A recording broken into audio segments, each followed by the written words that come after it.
இதோ சென்னை மற்றும் புறநகர் பகுதிகளில் தித்வா புயலின் தற்போதைய நிலவரம். சென்னை அருகே மையம் கொண்டுள்ளது ஆழ்ந்த காற்றழுத்த தாழ்வு மண்டலம்.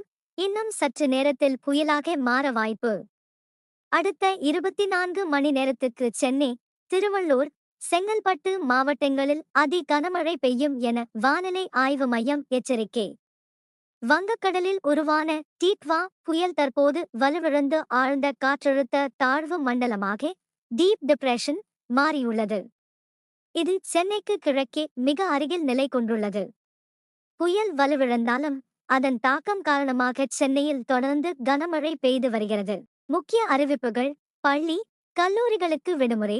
கனமழை எச்சரிக்கை காரணமாக சென்னை, திருவள்ளூர், காஞ்சிபுரம் மற்றும் செங்கல்பட்டு ஆகிய மாவட்டங்களில் பள்ளி மற்றும் கல்லூரிகளுக்கு இன்று டிசம்பர் 2 விடுமுறை அறிவிக்கப்பட்டுள்ளது. வானிலை எச்சரிக்கை: சென்னை மற்றும் அதன் சுற்றுவட்டார பகுதிகளில் அடுத்த 24 மணி நேரத்திற்கு தொடர்ந்து கனமழை முதல் மிக கனமழை பெய்யக்கூடும் என வானிலை ஆய்வு மையம் தெரிவித்துள்ளது. போக்குவரத்து பாதிப்பு: தொடர் மழையால் தியூட் நகர், வேளச்சேரி, அசோக் நகர் போன்ற தாழ்வான பகுதிகளில் மழைநீர் தேங்கியுள்ளது. சென்னை விமான நிலையத்தில் சில விமானங்கள் தாமதமாக இயக்கப்படுகின்றன அல்லது ரத்து செய்யப்பட்டுள்ளன. பயணம் செய்வதற்கு முன் விமான நிலையை சரிபார்ப்பது நல்லது. பொதுமக்களுக்கான அறிவுறுத்தல்: அவசிய தேவையின்றி வெளியே செல்வதை தவிர்க்கவும்.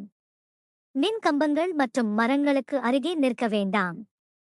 அவசர உதவிக்கு மாநகராட்சியின் 1913 என்ற எண்ணை தொடர்பு கொள்ளவும். சுருக்கம்: புயல் கரையை நெருங்கி வலுவிழந்தாலும் மழை அச்சுறுத்தல் இன்னும் விலகவில்லை. இன்று மாலை வரை மக்கள் எச்சரிக்கையுடன் இருக்க அறிவுறுத்தப்படுகிறார்கள்.